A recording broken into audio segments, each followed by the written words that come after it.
Hello, Liam, Deaf Doom Metalhead, doing a band spotlight video. I haven't done one of these in absolutely ages, and the band I'm going to talk about is one I've been wanting to do for quite a while, but since they announced their fourth album, I thought I'll wait, and it'll be really cool to show 4 albums instead of 3. So the band is obviously Memoriam.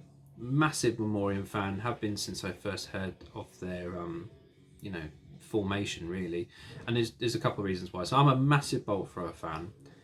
And I got really excited as well because I'm also a big Benediction fan. So when I heard there's members of Bolt Thrower and Benediction in a band, I thought, I'm going to like that. I'm fairly confident I am. They formed in 2016 here in the UK, and it consists of Carl Willits on vocals, Frank Healy on bass, Andy Whale on drums, and on guitars, Scott Fairfax. Now, being honest, out of the 4, the only one I didn't know was Scott Fairfax, but that's changed dramatically, and I'll explain why through this video. But obviously the 3, you got Frank Healy on bass, who's from Benediction, the early days, the really good stuff. You've got obviously Carl Willits, well known for being in Bolt Thrower for many albums, iconic voice, and then Andy Whale on drums, who's also was on Fourth Crusade and other classic Bolt Thrower albums. So there's quite a pedigree. And going into this band, I thought they're going to sound like Bolt Thrower. The reason they formed is kind of in honour of Martin Kiddie Kearns, who was the drummer who sadly passed away, who was in Bolt Thrower, and they called it a day, and rightly so. Keep the legacy intact. You don't need to carry it on, as some bands do. They had a great run. Why tarnish it? And they formed a new band called Memoriam to carry on playing music. But I couldn't be further wrong, really. They sound like Bolt Thrower to a point, but they're really not Bolt Thrower. This band, and I don't see why people try and say they use rehash old Bolt Thrower riffs. They really don't. This band are completely unique, and the only real comparison is what I'll probably point out in this video, hopefully, and then I'll give you a review of the new one at the end. So, the first album came out in 2017 through Nuclear Blast, and this one is called For the Fallen. Now, the cover instantly hooked me in when I first saw it announced. Mass gravesite, soldiers, coffins, smashed up buildings. What's not to like? War theme. I know I'm going to like it. And I wasn't wrong. I first heard the first track off it. I can't remember which one it was back then. But I was instantly hooked. And this band, yeah, they have obviously Carl's vocals being so iconic, being in Bolt Thrower. People are going to compare them to that band. And obviously Andy Whale's drumming is very noticeable and very obvious when you hear it. The style he does with the double kick and stuff like that. But what separates it from Bolt Thrower for me is the riffs. There is no Bolt Thrower riffs in this whatsoever. It's got a very British death metal sound to it. It's very chuggy. It's got those harmonics that sit underneath the riffs that kind of give it that kind of atmospheric war theme. You've got Carl screeching and screaming on it, and it gives it that really nasty sound. But I would check out the track Flatline. It's very stompy, very sludgy, and it's my favourite track off this album. And it instantly hooked me in, and that was the kind of start of it. There's a picture of the band there. So you've got these 3 here that have been around forever, and then you've got Scott Fairfax here, who is what I believe the main riff writer. It could be wrong, Frank might contribute and other people, but I'm fairly sure Scott does all the riff writing. And yeah, this is a quality album, and and a great starting point. So as we move through this, you'll see. But brilliant album. And the following year, they put out another one through Nuclear Blast, which is really fucking cool. If you're in a band and you can churn out an album after album and get it signed to Nuclear Blast, you're doing something right. And that was the Silent Vigil. This, a lot of people don't like, but for me, the only difference is the production to the first one. So this one's basically the same sort of songwriting, same style, song structure. There's no rehash riffs or anything like that. It's very different to the first one. It's a bit more moody, a bit more doomier, you could say, I guess. It's just, yeah, a really miserable sounding record, and I really like it. It's very much war theme, as you expect. I'll try and get the gatefold open so you can check out the artwork on this one as well. Absolutely love it. Again, quality. And yeah, like I say, the productions is slightly different. The band are still the same members. Nothing has changed there. But the riffs are a little bit doomier. And I would say I recommend Bleed the Same as my favourite track. I have to write these down so I don't forget.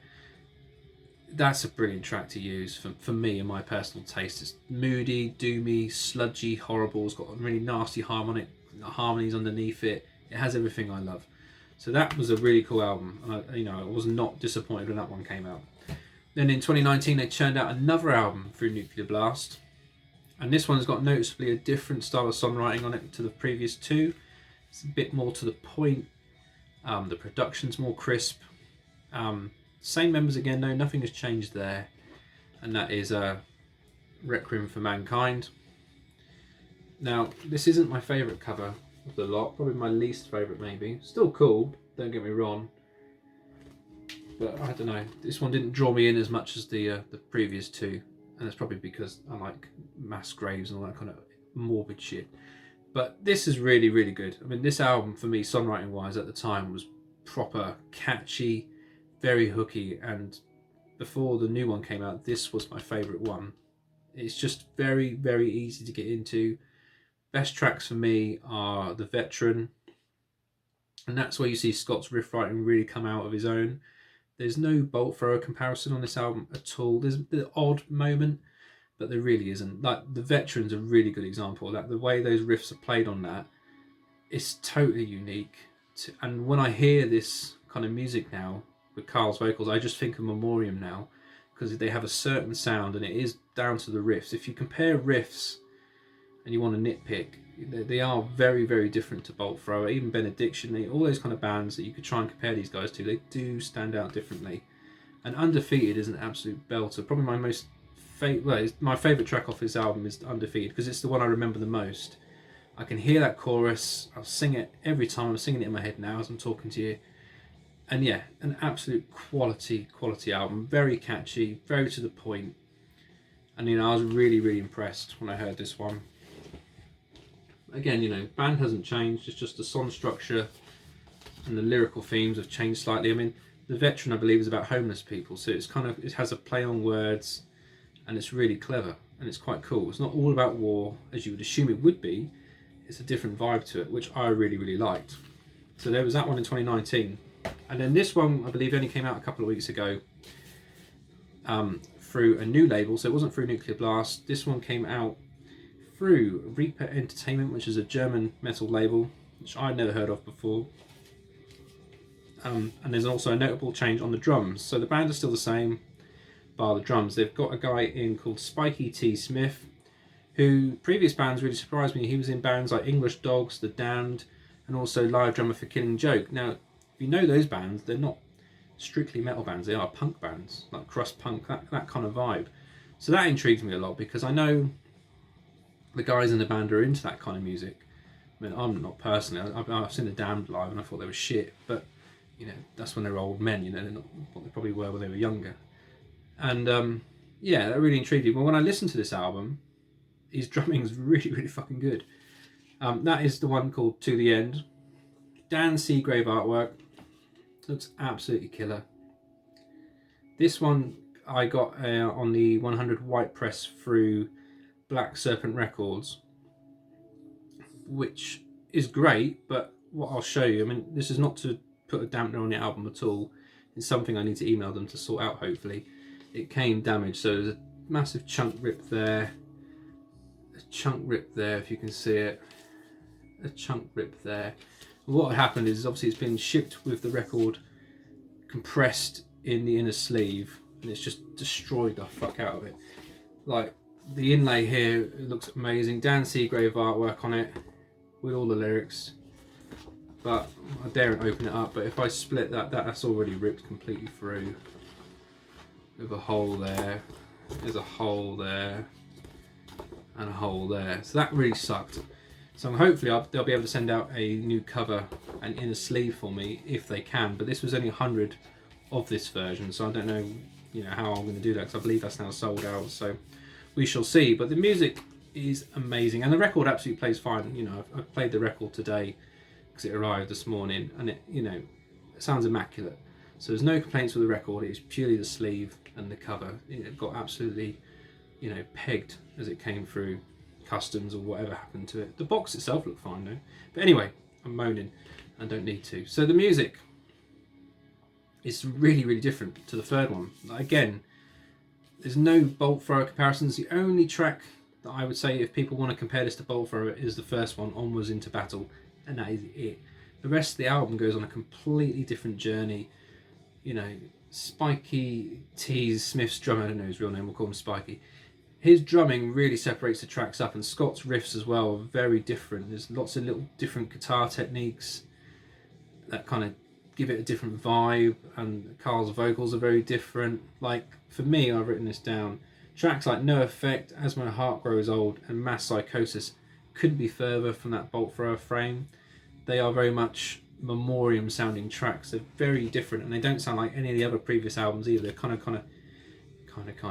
kind of gone on a different approach on this album with the songwriting. It's very unique, still fucking heavy, you know, balls heavy, you know, really good.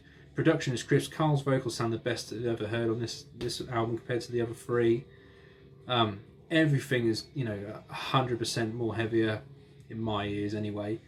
My favourite track though would have to be Each Step One Closer to the Grave, because it is so fucking doomy, so heavy, and I just listen to that one constantly. But like I say, Mass Psychosis is really unique sounding, and I've been listening to that one as well, and the last track, As My Heart Grows Cold, very different to the first track. If you compare the first one to the last one, they're night and day in style, which I really liked. So this album has a lot more character to it, and it's one that's kind of pushed itself right up to the top of the pile for me, because originally it was the third one, but it is now this one. So if you haven't checked Memoriam out, and you're assuming it is a Bolt Thrower clone, or you read reviews, people saying it's, you know, rehashed Bolt Thrower riffs, it's all bollocks. This band, especially this album, are completely in their own ballpark now. You've got obviously massive comparisons to Bolt Thrower, Benediction, Asphyx, all that kind of same kind of doomy death metal sound. But you've also got some punk influences in there, which is obviously with the new drummer coming in, as well as their own personal influences. It does come through in the music, you can hear it. And yeah, I love the fuck out of this band. Absolutely amazing band. Dan Seagrave artwork, you know, it has everything you could want. So if you haven't picked up this new album yet, please do, because it is well worth your time, and will be very high up in my end of year list, no doubt, unless, you know, 10 more albums come along and, you know, batter out of the way. But I can't see it happening at the moment. There's a lot of death metal coming out that's very samey, whereas this is totally unique sounding to me. So yeah, go check out Memoriams to the end. So I hope you enjoyed this video. Try and keep it short and sweet, not too long. I haven't done a band spotlight in a while, and I really wanted to do one for Memoriam, because, you know, they're an amazing band, and, you know, when you've got UK bands that good, you have to shout about it. So please like and subscribe this video if you enjoyed the content. Please check out my other previous videos. I'll dot them around my head now, and if you're into that kind of thing, go check it out. In the meantime, please take care, and I'll speak to all you guys soon. Cheers.